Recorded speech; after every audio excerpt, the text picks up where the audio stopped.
Have you ever heard of Marcus Licinius Crassus? He was one of the wealthiest and most powerful men in Rome, but his insatiable quest for military glory led him to one of the greatest failures in Roman history. Imagine being an unbeatable leader with wealth and power in your hands, and suddenly watching it all crumble in a single battle. What happened to Crassus? How did the man who had everything end up being defeated so humiliatingly? In today's video, we will explore the tragic end of Marcus Crassus, what led to his downfall, and how his defeat changed the fate of Rome forever. Stick around until the end to understand how unchecked ambition can destroy even the greatest empires. Get ready to uncover the secrets behind his failure, and why his name is forever marked in history as the greatest failure of ancient Rome. Marcus Licinius Crassus, a name that reverberated in the heart of ancient Rome, was not just a man of unimaginable wealth. He was the archetype of Roman power, an individual whose empire of goods and fortune placed him among the most respected, yet also most feared, figures of the Republic. Owner of vast estates and holding immense sums of gold, Crassus was not content with wealth alone. His true desire was to be remembered as the greatest military strategist of his time, a title he believed was the only thing capable of ensuring his name would live on for generations to come. What many didn't know, or chose to ignore, was that Crassus was not just a wealthy businessman and imposing politician, but also a man obsessed with something far greater: eternal glory. He wanted to prove to himself, the Senate, and the people of Rome that his worth was not limited to his financial empire. His ambition was as strong as the legions he commanded, and this led him to seek even greater challenges. But like all tragic heroes, he was blind to the danger that lay ahead, intoxicated by his own thirst for power. It was in the east, in unfamiliar lands, that Crassus met his fate. The Battle of Carrhae in 53 BC would become a turning point not only in his life, but in the history of Rome. By deciding to go against the Parthians, an empire whose culture and military strength he barely understood, Crassus was about to enter a war that seemed more like a prestige mission than a sensible strategy. His army, made up of 35,000 legionaries and allies, marched toward the unknown with a confidence bordering on arrogance. As he advanced with the weight of his own ambitions on his shoulders, Rome was full of speculation about his campaign. The Senate saw his march as an opportunity to expand Rome's influence in the East, and he himself believed that his victory there would not only consolidate his political position, but also give Rome control over rich and strategic lands. But Crassus's vision was far from the reality of the lands he was preparing to conquer. The Parthians, with their skill in warfare tactics and deep knowledge of the harsh and treacherous terrain of the East, were a more formidable enemy than Crassus could have imagined. Their mounted archers, capable of shooting arrows with deadly precision while riding at high speeds, were an invisible and devastating threat.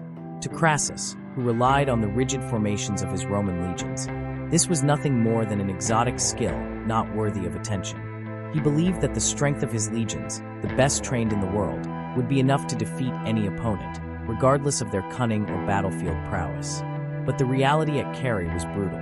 The terrain was treacherous, the Parthian tactics merciless, and most importantly, Crassus underestimated his enemy's ability to exploit the weaknesses of his forces.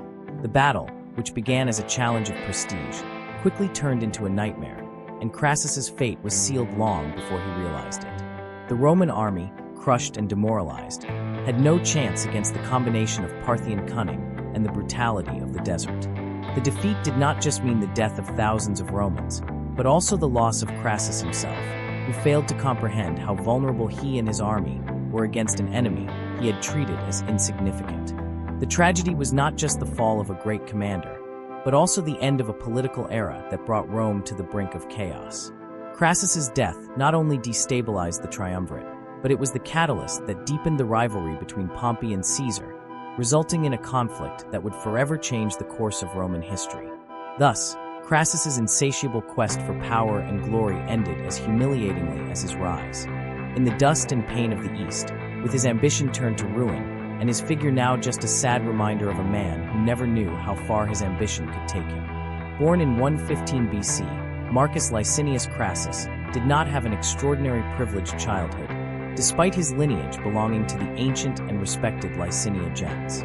His family was aristocratic, but his position in Roman society was not comparable to that of other more prestigious families like the Julii or Cornelii. Crassus grew up during a transformative period in Rome, an empire that, while glorious and powerful, was on the verge of great political and social instability.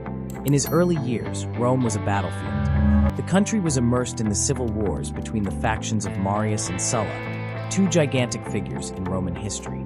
The conflict between the two generals was not just a fight for military control, but a war for the soul of Rome.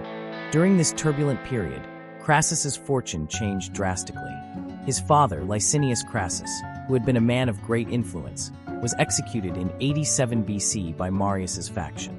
His death, along with the execution of his brother, devastated the family, leaving Marcus Crassus stripped of everything he had: his estates, his social standing, and most importantly, the protection of his class. Without family, friends, or resources, the young Crassus was forced to flee Rome, seeking refuge in Hispania, where life seemed simpler but was also full of challenges. This marked the beginning of his journey of rebuilding. In the shadows of forced exile, he learned to survive, not by force but by cunning. While in exile, Crassus knew how to use his political skill and charisma to establish important contacts, forming alliances with local merchants, leaders of small factions, and even other exiles from Rome. He began to accumulate wealth carefully and methodically, investing in properties, profitable businesses, and even small private armies. Each step was a brick he laid to build his fortune, far from the shadow of Marius and Sulla. When Sulla, after consolidating power in Rome, defeated the enemy factions and established himself as dictator, Crassus saw his opportunity for a return. Sulla, knowing the value of alliances and who could secure his position, made a strategic move.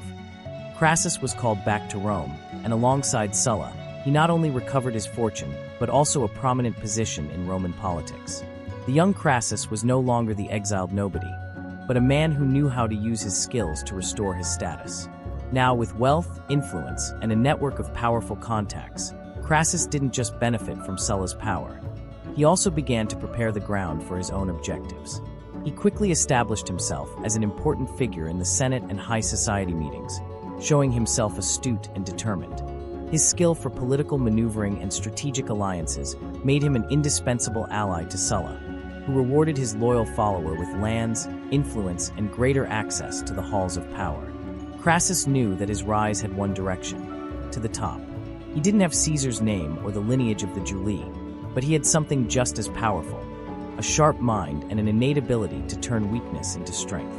As Rome prepared to face new adversities, Crassus was already preparing for the next step in a political game that would soon place him at the center of one of the most powerful alliances in Roman history. In the eyes of Rome, Marcus Licinius Crassus could easily be forgotten, a young aristocrat who lost everything after the fall of his family during the civil wars. However, Crassus' story never settled for anonymity. The brutal death of his father and the execution of his brother were a devastating blow, but also the necessary impulse for his transformation. Losing everything did not mean the end of his ambitions, but the rebirth of a personality focused on restructuring and conquest. Unlike many who would perish under the weight of adversity, Crassus was, in fact, a man forged in the fire of hardship. After the death of his family, Crassus was forced to flee to Hispania. There, isolated from the grandeur of Rome and without the wealth he once possessed, he was compelled to rebuild his life from scratch. But exile, far from the bustling streets of the city, was also the moment when he shone the most. Instead of succumbing to misery, Crassus used his intelligence and strategic vision to reinvent himself. Among merchants, minor lords, and lesser political figures, he understood that power was not limited to gold. It was possible to gain influence through smart alliances, shrewd negotiations, and an unyielding will to move forward. He didn't just survive, he thrived. Over time, he began accumulating wealth, investing in local businesses, and establishing important contacts that, in the not-so-distant future, would be crucial for his triumphant return. But his return to Rome was not just a return to the city he once knew. When Sulla's power consolidated and the dictator rose as the most dominant figure in the Republic, Crassus recognized the opportunity before him. He knew the moment had come to return, but not as a defeated man. He didn't want to be merely an exiled man returning to the city. He intended to come back as someone who could strengthen Sulla's power, securing his own place by the dictator's side. On his journey back, Crassus became a kind of strategic shadow to Sulla, knowing that in order to ensure his survival and prosperity, he would have to ally himself with the new regime. Sulla, having consolidated his victory and taken absolute control of Rome, needed loyal and skilled allies. Crassus, with his network of contacts and newly acquired wealth, quickly became one of the dictator's most valuable allies. He ensured his properties were returned, his wealth restored, and most importantly, his position within the Roman elite solidified. This return to Rome was not simply a reclaiming of the past, but a political restructuring. Crassus knew he needed more than material resources to survive in Rome's political arena. He needed to be strategic, manipulate alliances, and seize every opportunity. When he returned, he was no longer the Crassus of the past, with hands stained in dust and eyes turned toward the distant sky. He was now a man forged by the fire of adversity, with an unrelenting focus on power, ready to play Rome's great political game and perhaps, one day be more than just a simple member of the aristocracy. When Marcus Licinius Crassus returned to Rome, he didn't return as a man seeking revenge or someone trying to recover what he had lost. He was a strategist, a man who knew how to turn circumstances in his favor. And upon his return to the city, Crassus immediately understood that the only way to secure his position and prosper in the turbulent political scene of Rome was to ally himself with the most powerful man in Rome at that time, Lucullus, the dictator Sulla. Sulla, having consolidated his power after defeating Marius' forces, was not just a victorious military leader, but also a political strategist. His rise to power meant a divided Rome, filled with political enemies and warring factions. To maintain control, Sulla needed strong allies, and Crassus knew his fate depended on becoming indispensable to him. The alliance between Crassus and Sulla was not merely a matter of blind loyalty. It was an alliance of mutual interest. Crassus knew Sulla needed his financial and political support to further consolidate his power. In return, Sulla could help him recover his properties and restore his position within the Roman elite. But more than that, Crassus wanted something greater. He knew his true chance of ascension would come through a solid alliance, where his role would be crucial to Sulla's victories, not only as an ally, but as someone who could use his immense fortune to strengthen the regime. Crassus then used his wealth to directly support Sulla. He provided money, resources, and even troops, ensuring that Sulla's forces were well supplied and prepared. When Rome found itself on the brink of chaos, with factions rising and conspiracies forming in the shadows, Crassus became one of the most influential figures in Sulla's inner circle. His ability to guarantee economic stability was a vital factor in Sulla's success during this period of turbulence. But the alliance between Crassus and Sulla was not limited to financial agreements. Crassus also distinguished himself through his ability to act quickly, securing political victories that further solidified Sulla's position. He used his skill at manipulating the Senate to ensure that Sulla's reforms and actions passed without significant resistance. By supporting Sulla, Crassus became a master of Rome's political maneuvers, recognizing that true strength didn't come only from the legions, but also from the ability to control the political tides. In recognition of Crassus' crucial support, Sulla rewarded his ally with lands and properties, restoring his wealth and status. More importantly, Sulla ensured that Crassus was inserted into the spheres of power, allowing him to have increasing influence over political decisions. However, the alliance had an unstable nature, for while Sulla was the uncontested leader at that moment, Crassus had his own ambitions and a vision for the future that didn't necessarily align completely with the dictator's plans. The alliance with Sulla was, therefore, a springboard for Crassus. He knew that, while he was willing to support Sulla in his rise, his own path to total power was still ahead. Rome's political game, with all its complexities and betrayals, was just beginning to unfold, and Crassus was positioning himself to be not just a powerful ally, but a key player in the future struggle for control of Rome. When Sulla took absolute control of Rome, what followed was one of the most brutal and darkest phases of the Roman Republic, the proscriptions. This was a public list of political enemies who, once named, were pursued, murdered, and whose properties were confiscated and auctioned off at extremely low prices. For many, it was a death sentence, but for some like Crassus, the proscriptions represented a golden opportunity. Crassus was not a man to hesitate when such opportunities arose. Knowing that many of Rome's wealthiest men would be targets of the proscriptions, he saw it not only as a chance to avenge his family's death and restore his fortune, but to expand his properties and wealth immeasurably.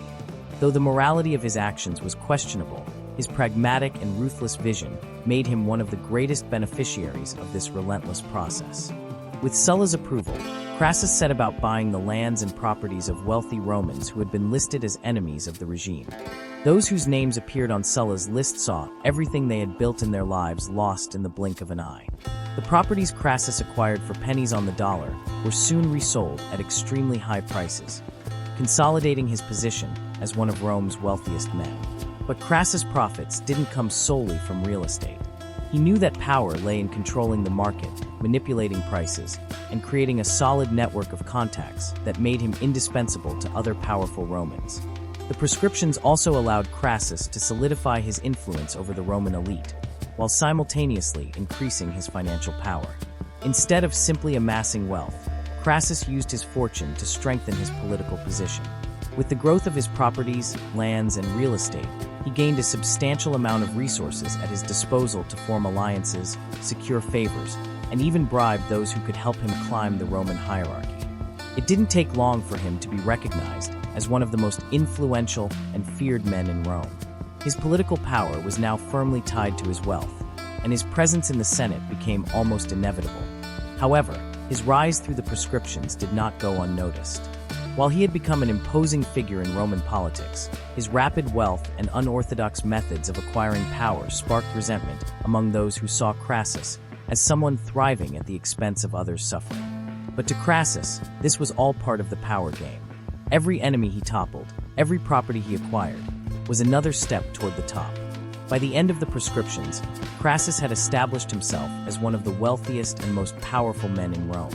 But this wealth was not merely a measure of his economic skill. It reflected his ability to navigate the treacherous waters of Roman politics, to use chaos to his advantage, and to turn death and destruction into a personal opportunity for ascension. This type of power, fueled by the cruelty of the prescriptions, would lay the foundation for Crassus's future, but also for the challenges and rivalry that would follow in the years to come. As Rome expanded and its wealth increased, Marcus Licinius Crassus stood out not only for his political cunning and military strategies, but also for a peculiar invention of his own, his private fire brigade. At first, it seemed like an altruistic act, an attempt to protect the city and its citizens, but as with everything in Crassus's life, there was a much more pragmatic motivation behind it. He wasn't just concerned about the well-being of the Romans. He saw a business opportunity that could further increase his power and wealth. The firefighting system that Crassus created was not like the one we know today. He recruited a considerable number of men, providing them with equipment and training, but with a very specific condition. The firefighters wouldn't start putting out a fire unless the owner of the house was willing to sell their property at a reduced price. Crassus didn't care if the house was about to be consumed by flames, or if the fire was about to destroy a valuable part of the city. What mattered to him was the value he could pay for the property once the fire was put out. And indeed, this immoral scheme became increasingly profitable. As soon as the fires were controlled, Crassus acquired real estate at incredibly low prices. But he didn't stop there. After taking possession of the properties, he would renovate them and resell them at exorbitant prices. In no time, his manipulation of Rome's real estate market was nearly total. The city became a hunting ground for Crassus, and he knew how to capitalize on every opportunity that arose. It's interesting to note that, despite his questionable behavior, Crassus wasn't seen as just a mere usurer. His practice, although cruel, was extremely effective, and he had used it to secure a dominant position in the Roman market.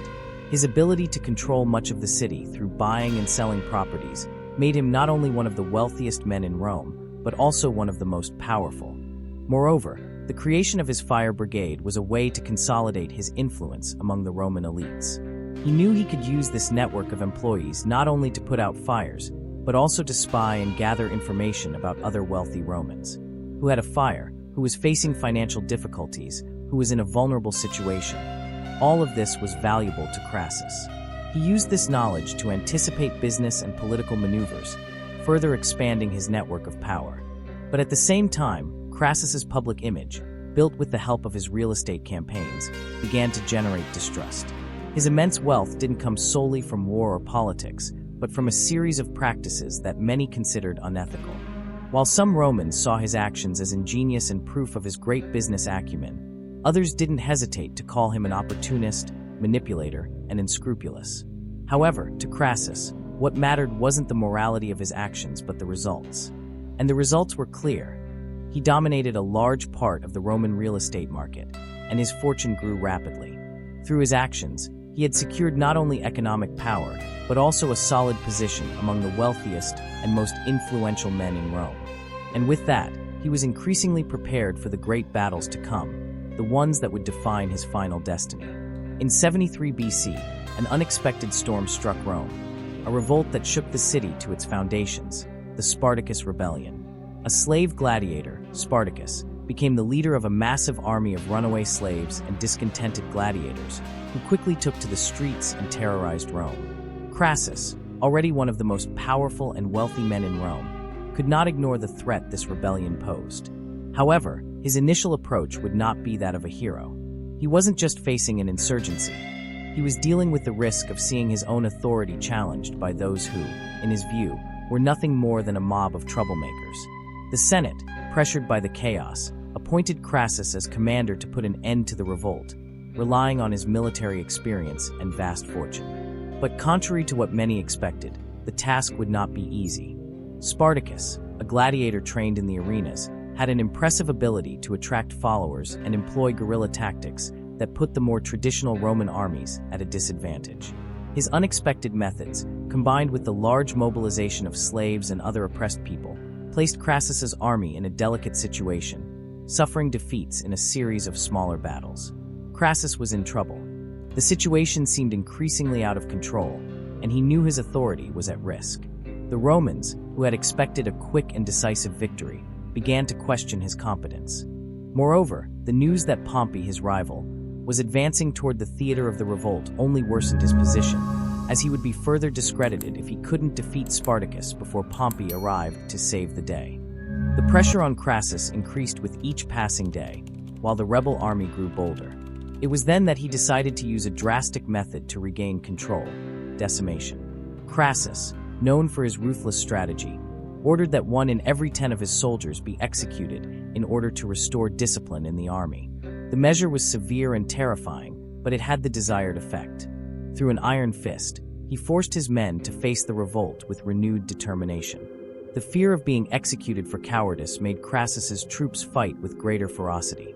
The revolt was finally crushed, but not before marking a turning point in Rome's history.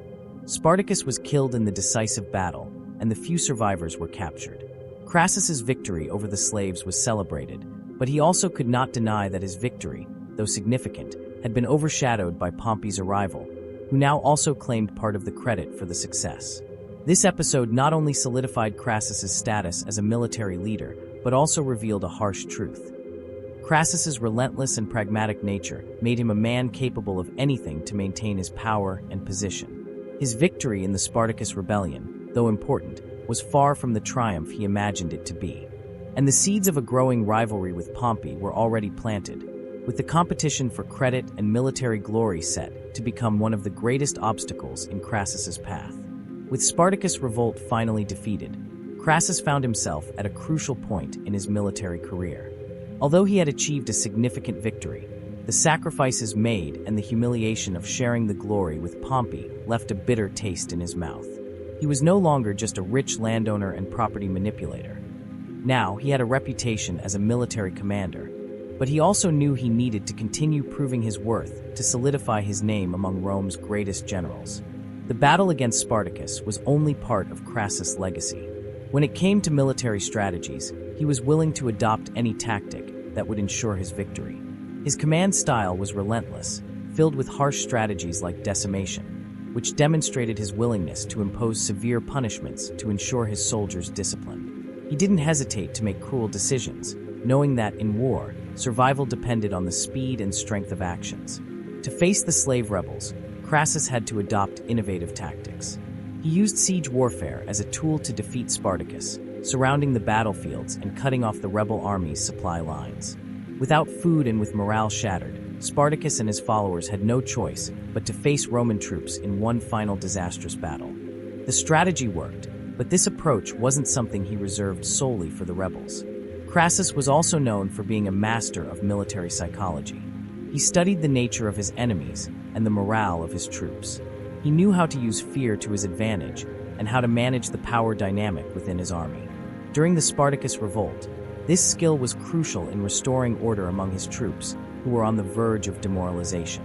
He knew that the Romans needed to feel fear to follow his leadership, which is why he implemented decimation, a practice that, although brutal, was a necessary shock to reverse the situation. However, Crassus also made significant strategic mistakes. The decision to confront the Parthians with an army that was ill-prepared for the peculiarities of the terrain and the enemy's combat methods was a misjudgment.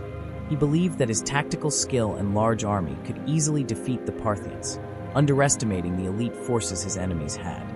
His arrogance toward the Parthians proved fatal, and he failed to consider the importance of logistics and adapting to the battlefield.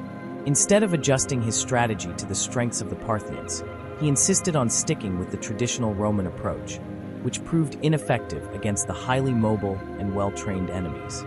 Crassus' main failure at Carrhae was not understanding the speed of the Parthian troops.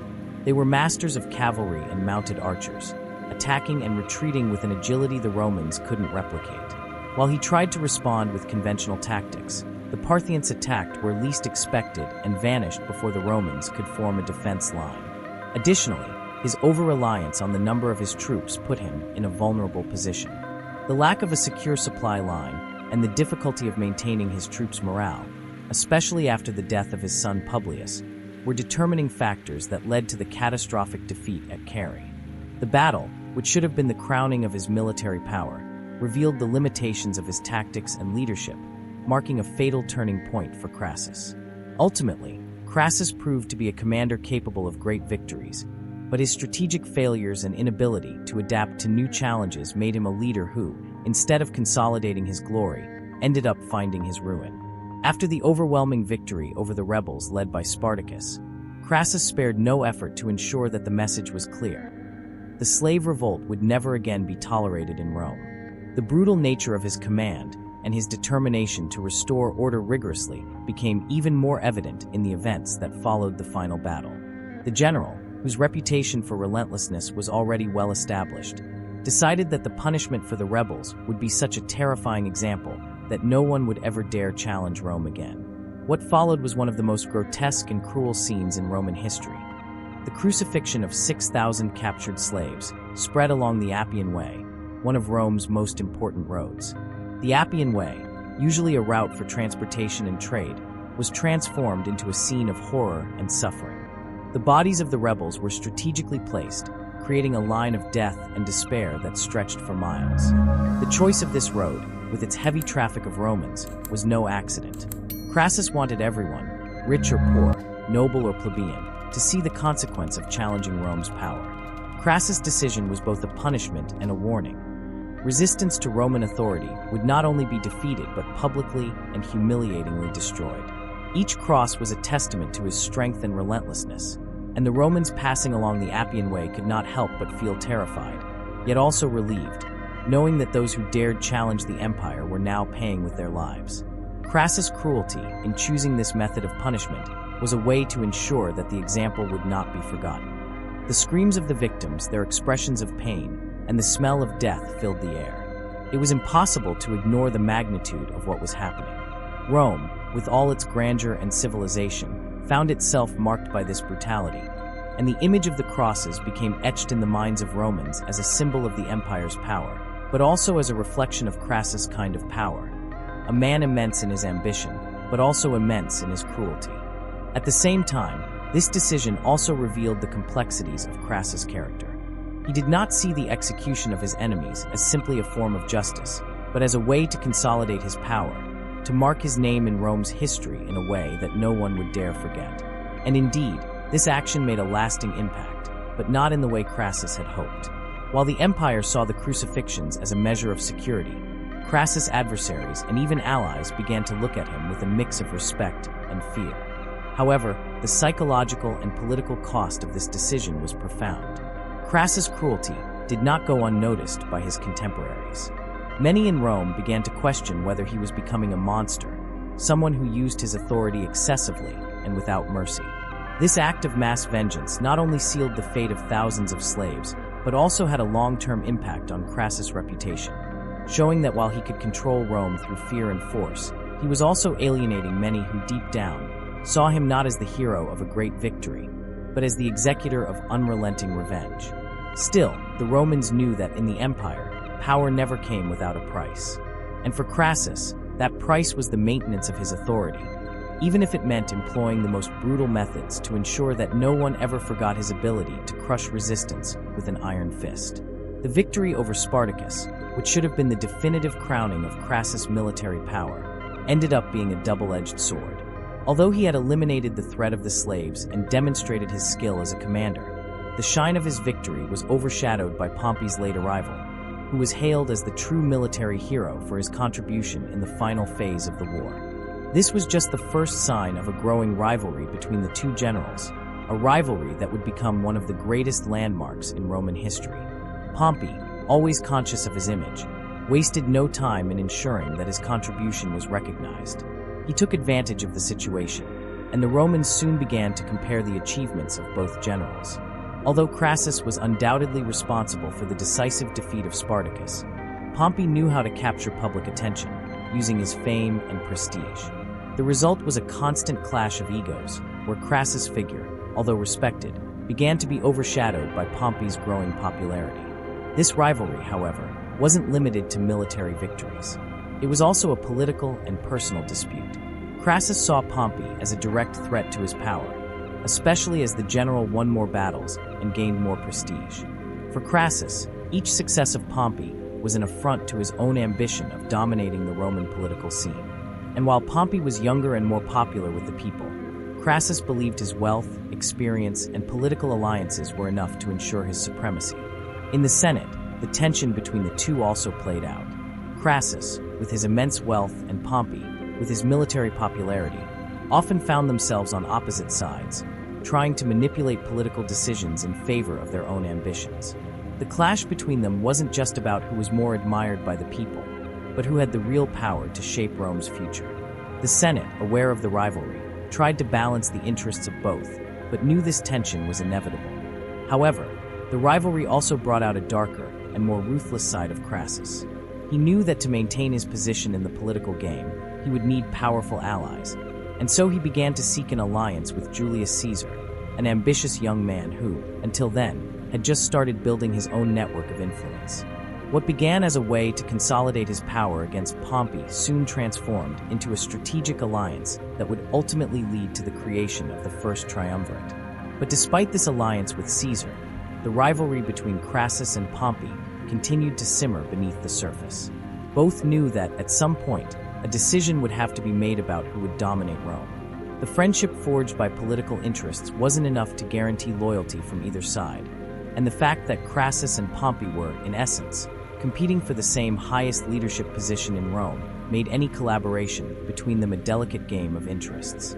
Deep down, Crassus felt that, to be remembered as the greatest of all Romans, he would need to prove that his greatness wasn't limited to wealth or politics, but also to his ability to defeat Pompey, the man who was becoming an increasingly greater challenge.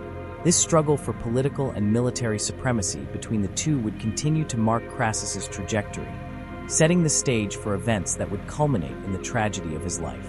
When the political tensions in Rome reached a boiling point, Crassus found himself facing a dilemma. The weight of his rivalry with Pompey, combined with their personal ambitions, made the stability of the Roman Republic at risk. However, Crassus was a master at recognizing opportunities where others saw only obstacles. He knew that to solidify his position and ensure control over Rome, he would need to act strategically, forming alliances that went beyond his old rivalry. It was then that the figure of Julius Caesar emerged, a man who, although ambitious and with great potential, was seeking ways to rise through Rome's political hierarchy. While Caesar was a relatively new name in the political scene, his ability to manipulate Roman politics and his popularity among the masses caught Crassus's attention. Recognizing Caesar's growing strength and knowing their ambitions aligned, Crassus decided to join forces with Rome's future dictator.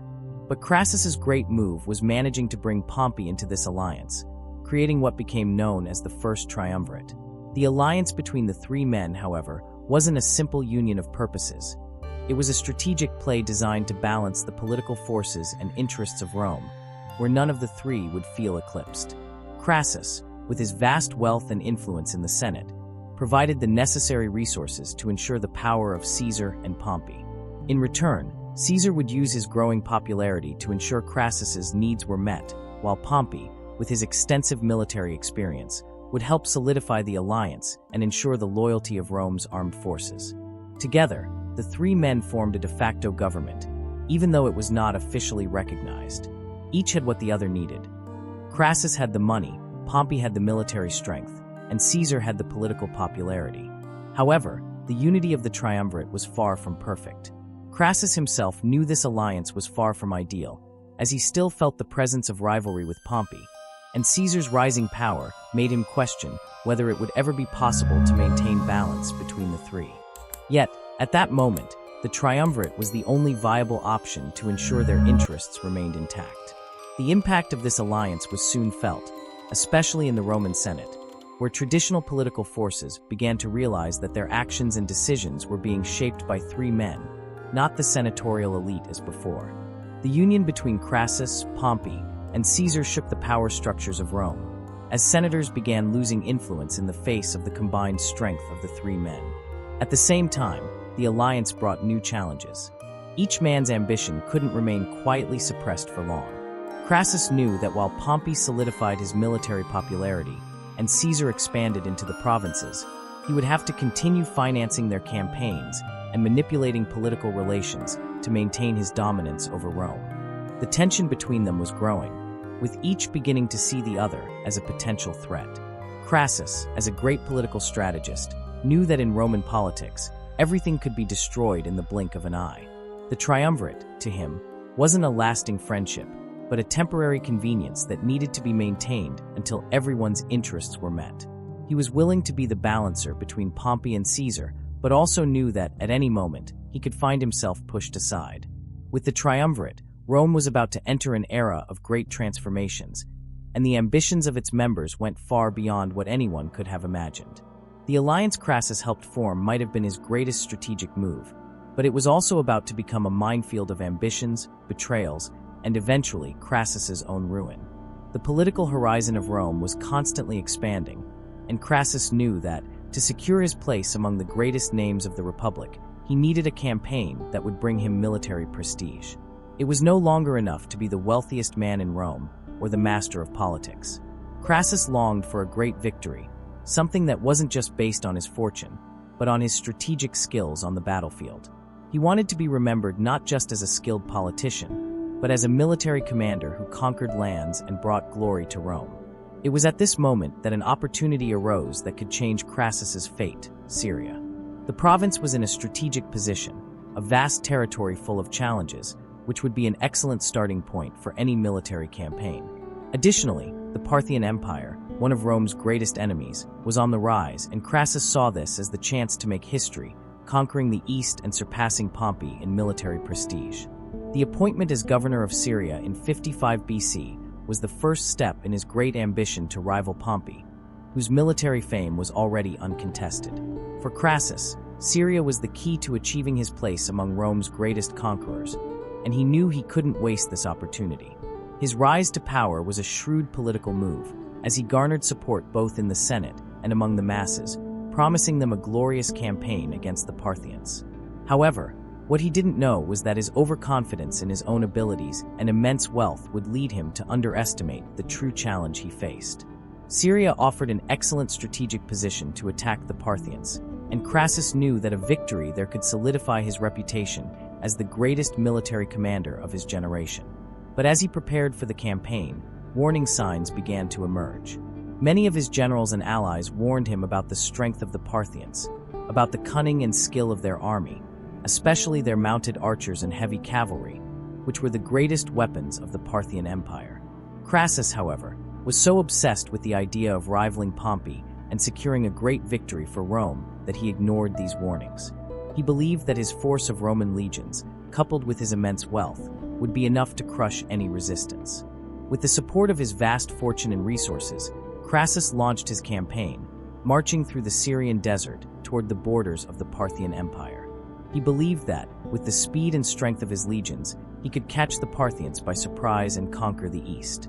However, this overconfidence in his own resources and Roman legions would prove to be a fatal mistake. The campaign he imagined would be an easy victory turned into a trial that would challenge his command skills. Along the way, Crassus and his generals began to realize the complexity of the territory they were crossing. The vast expanse of the desert and the relentless conditions forced their armies to fight for survival, and the distance from supply lines began to create major difficulties. The barren terrain and the rapid, unexpected attacks from Parthian forces began to wear down the confidence of his men, who found themselves increasingly trapped in unfamiliar territory. Despite his preparations and Crassus's unwavering confidence, the siege of the Parthian Empire was far from what he had imagined. Syria, and the Parthian Empire itself, proved to be much more complex and treacherous than he had anticipated. The military challenges were just beginning, and Crassus would soon realize that his journey toward glory could turn into a nightmare. Crassus, in his relentless pursuit of glory, was preparing to face the greatest challenge of his career. The march against the Parthians had been initiated with great pomp and confidence, but as he advanced, a series of errors began to manifest. One of the most crucial was underestimating his enemies, a failure that would prove fatal. Crassus, carried away by confidence in his military strength and the idea that Rome would always prevail, repeatedly ignored the warnings and lessons that history and his advisors tried to teach him. The Parthians were not just any enemy. Their civilization was ancient and well-established, with a disciplined army and refined military tactics. But Crassus, like many before him, believed that the greatness of Rome was enough to crush any opponent. He viewed the Parthians as a secondary threat, an empire that could be easily defeated, believing his Roman legion would be invincible. His generals, aware of the enemy's true capabilities, tried to warn him, suggesting more cautious strategies, but Crassus, blinded by ambition and vanity, ignored their advice. One of the Parthians' most lethal forces was their heavy cavalry, composed of highly trained horsemen, known for their exceptional skill with bows and arrows. They were masters of quick and evasive warfare, with long-range attacks that could destabilize even the most disciplined legions. Additionally, the Parthians knew the terrain like no one else, using the vast desert to their advantage, something Crassus had not considered when planning the invasion. He believed that his army, with its superior equipment and strict discipline, could withstand any attack. Underestimating the enemy was a combination of several factors. Firstly, Crassus was so focused on surpassing Pompey and rivaling his own glory that he failed to pay proper attention to the real danger the Parthians posed. Secondly, his overconfidence in his legions, accustomed to crushing enemies in conventional battles, led him to neglect the importance of adapting his tactics to the new war environment. Finally, the greatness of Rome led him to believe that no foreign force could defeat them, a view that was more about pride than an accurate assessment of the circumstances. As Crassus made his way to the heart of the Parthian Empire, his generals tried, in vain, to warn him of the traps that could arise. They knew the Parthians were cunning, and that their cavalry and archers could be deadly in a direct confrontation. But Crassus's confidence was rooted in his wealth and the power of Rome. He insisted that his Roman legions would be able to face any adversary, not realizing that this arrogance was about to lead him into an unparalleled disaster. As he continued his march, Crassus would soon discover that the Parthians were not only a strong enemy, but also an unpredictable and relentless one.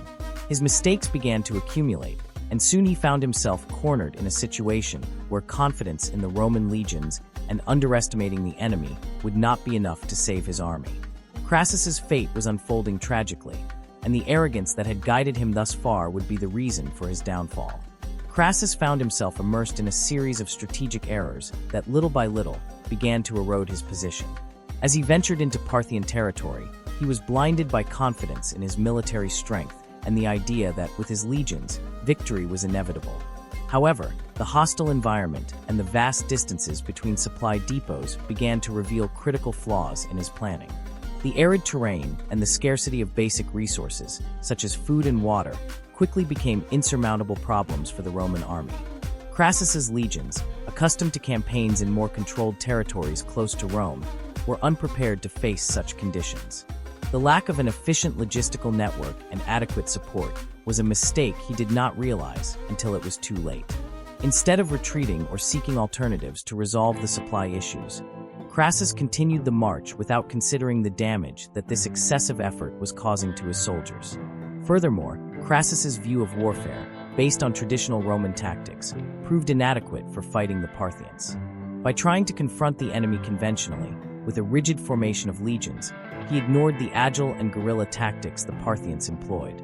Armed with light cavalry and mounted archers, the Parthians would attack swiftly and retreat before the Romans could respond effectively. Crassus found himself trapped in an uneven battle, where his military strength was not an advantage but a vulnerability. Another critical mistake was underestimating the enemy. Crassus believed his legions could easily crush the Parthians, but he did not take into account the superior knowledge of the terrain and the flexible strategy of the Parthians, who knew their own strengths and weaknesses. In his pursuit of a quick and glorious victory, Crassus did not adjust his tactics throughout the campaign. He was unprepared for the type of warfare the Parthians were imposing and failed to adapt to the conditions of the environment they were fighting in. The pressure began to affect the troops, who, without adequate support and with increasingly low morale, found themselves unable to cope with the constant Parthian incursions. Crassus, meanwhile, seemed oblivious to the growing desperation of his legions. Instead of focusing on a more cautious plan, he found himself at an impasse, where the pursuit of a victory that was no longer feasible led his troops to defeat.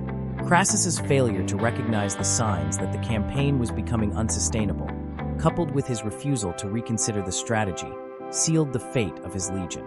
He failed to recognize the complexity of the terrain and the need for more flexible planning, focused on the local conditions and the strengths of the enemy. By blindly pressing forward, Crassus dug his own grave and that of his army, unable to change the course of a war that was already lost.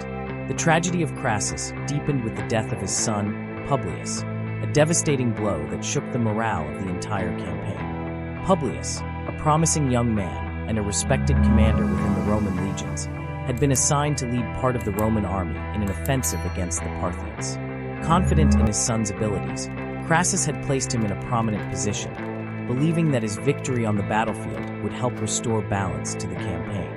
However, what seemed like a smart strategy turned into a nightmare. Publius, lacking the necessary experience to face the rigor of Parthian tactics, ended up being surrounded by a considerable enemy force.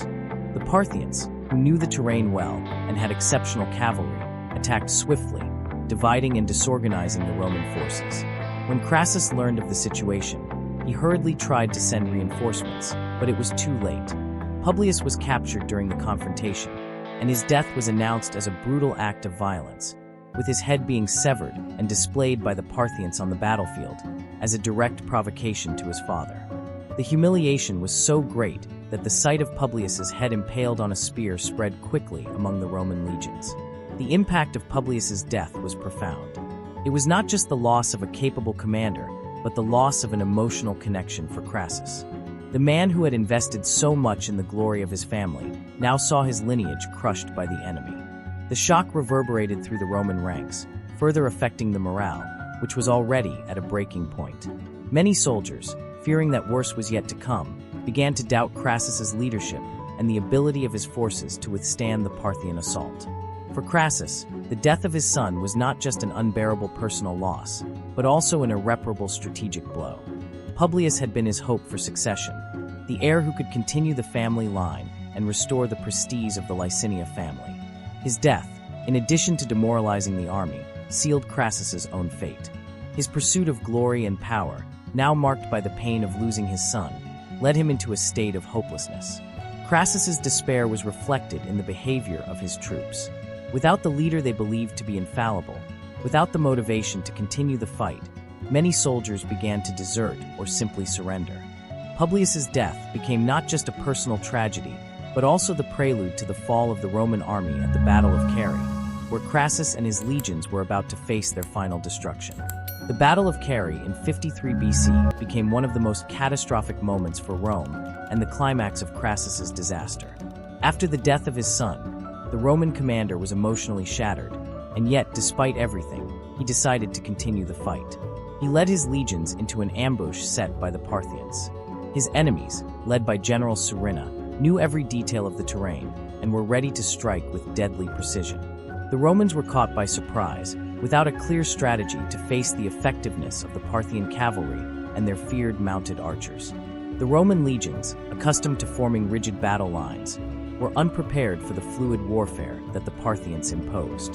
The Roman army was forced to fight on unfamiliar ground, and soon, trust in Crassus's abilities began to crumble.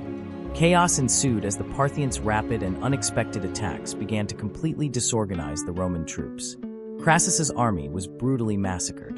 The Parthians, who attacked and withdrew with impressive skill, left the Romans disoriented and panicked. The lack of supplies and the growing desertion of Roman troops made the situation even more desperate. By the end of the battle, Crassus was surrounded, and many of his men had been killed or captured. The defeat was crushing, and the hope of victory that the Romans still had quickly vanished. Crassus's army was virtually annihilated, marking the end of his quest for military prestige and the destruction of his career. With the Roman army in ruins and panic taking over his troops, Crassus found himself without viable alternatives to avoid the worst. The great leader, who had achieved so many victories and amassed so much power, now found himself cornered in the heart of enemy territory. Without his men in a condition to fight, and with no possibility of immediate rescue, Crassus made the difficult decision to try negotiating with the Parthians. He knew that if captured, the humiliation would be even greater, but he also understood that his only chance of survival lay in making a deal. Crassus, as a man of power and diplomacy, was not willing to see the total destruction of his forces without attempting one last approach to save what was left of his command. He sent emissaries to the Parthian lines, trying to establish direct contact with General Surena, hoping to reach an honorable surrender or some sort of agreement that would allow him and his few survivors to avoid imminent death. However, the Parthians, led by Surena, were already aware of Crassus's weakness and had no intention of giving him any chance. What seemed to be a desperate attempt to save face quickly turned into a deadly trap. As Crassus approached the front line to speak directly with Surena, he was captured. The Parthians, knowing the opportunity to inflict more suffering on the Roman, used his capture as a symbolic and humiliating blow. Crassus, who had once ruled with authority, was now a prisoner, and his attempt to negotiate his freedom became yet another sign of his complete downfall. The great commander was at the mercy of his enemies, and the tragedy of his defeat was about to be realized in an even more cruel manner. Crassus's capture by the Parthians was not just a military victory, but also a spectacle of humiliation for one of Rome's most powerful men. As a commander, he had led his troops in victorious battles and had become synonymous with wealth and authority. However, his fall was marked by ruthless brutality that went beyond mere military defeat. The Parthians, not content with just his capture, decided to make his execution a symbol of victory and humiliation for Rome. According to historical accounts, Crassus was executed in a symbolic and cruel manner, with the Parthians pouring molten gold into his mouth. This macabre act was interpreted as a cruel irony. The man who had been consumed by his greed and desire for prestige was killed by the very precious metal he sought to amass. The scene, which mixed revenge and symbolism, served to show just how vulnerable the Roman Empire, once so feared and admired, was to a more astute and determined enemy. After his death, Crassus's head was severed and sent to the Parthian king as a trophy, a final humiliation for the man who, at the height of his career, had thought himself invincible. For the Romans, the news of Crassus's death not only sealed the fate of his military career, but also dealt a deep blow to Roman pride. That imposing figure, who had been one of the pillars of Rome's power, was now fallen, disfigured, and reduced to nothing more than a war prize for the Parthians. The significance of his execution reverberated throughout Rome, serving as a grim reminder that neither wealth nor power could save someone from total defeat. The death of Marcus Licinius Crassus was not just a tragic event for him and his followers, but also a pivotal moment in Rome's history. His fall precipitated a political destabilization that reverberated throughout the empire. In the Roman context, Crassus had been one of the pillars of the First Triumvirate, the alliance between him, Pompey, and Julius Caesar, which had been carefully constructed to maintain balance between the three most powerful men in the Roman Republic. The loss of Crassus upset this power triangle, opening the door for an intensification of the rivalries between Pompey and Caesar.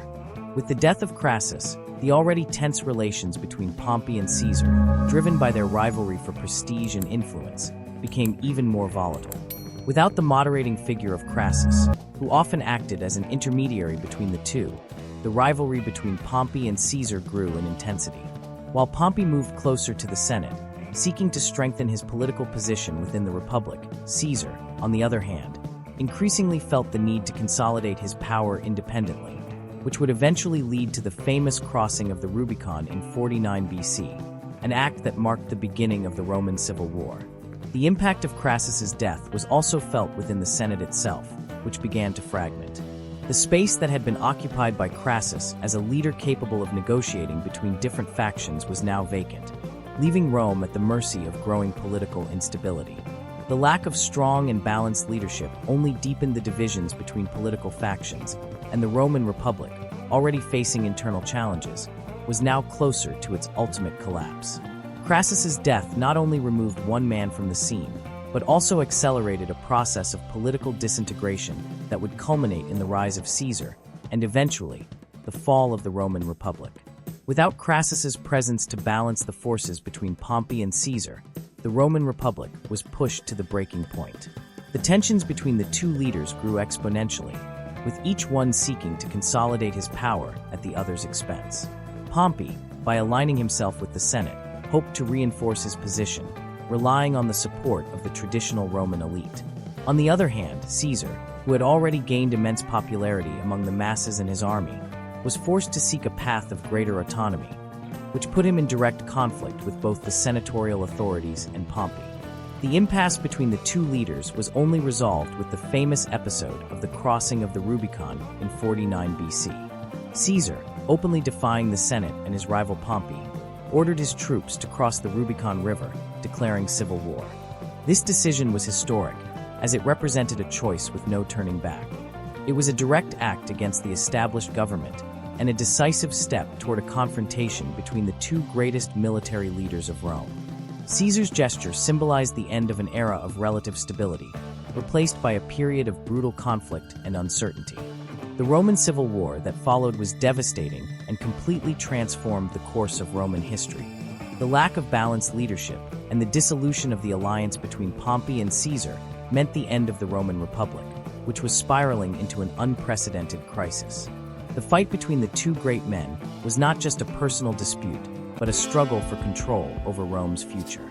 Crassus's death, therefore, was not only the end of a career, but the beginning of a series of events that would lead to the collapse of the republican system and the rise of a new regime, the Roman Empire.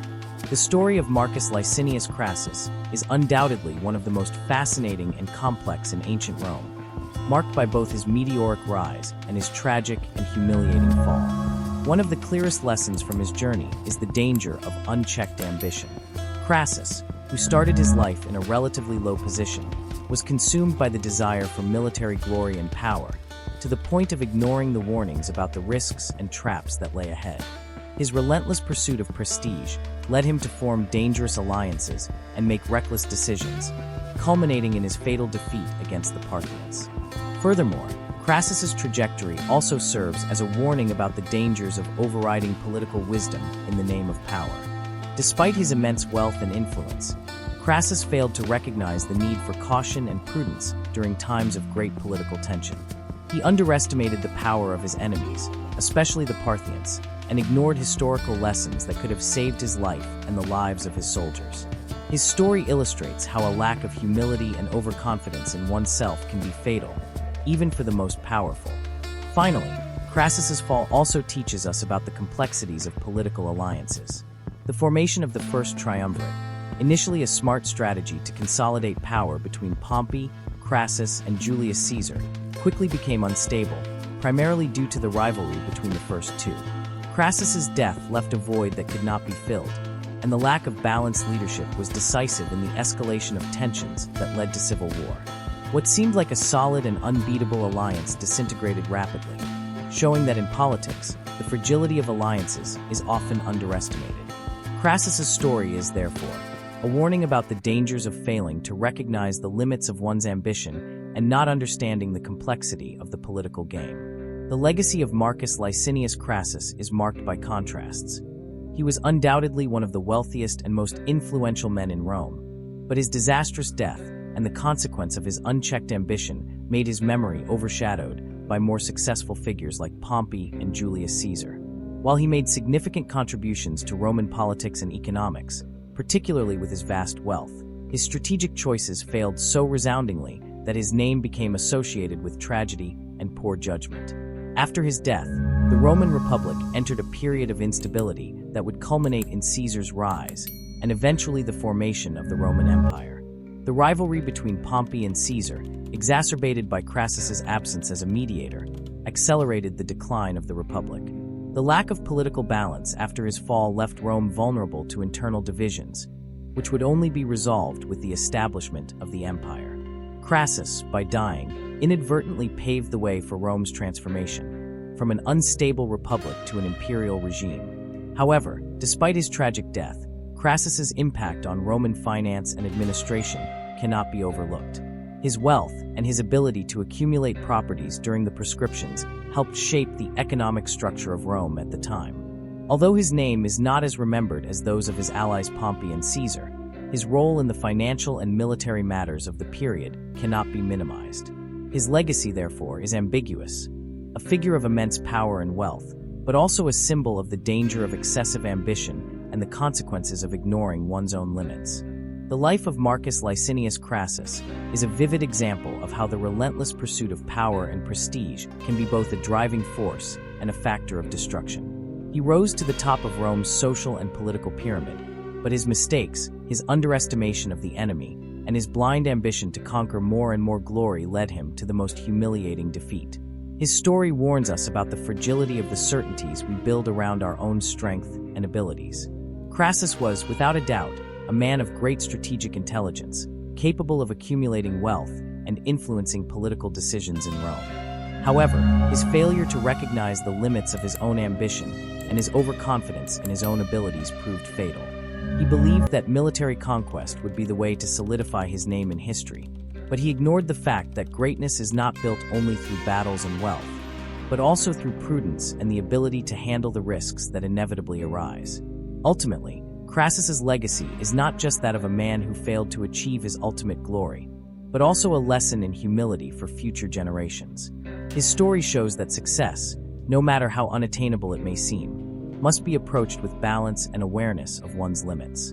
Crassus's death after the Battle of Carrhae may have been the fall of a man, but it was also the turning point in Roman history, where personal ambition ceased to be just a force for ascension and became fertile ground for the downfall of empires.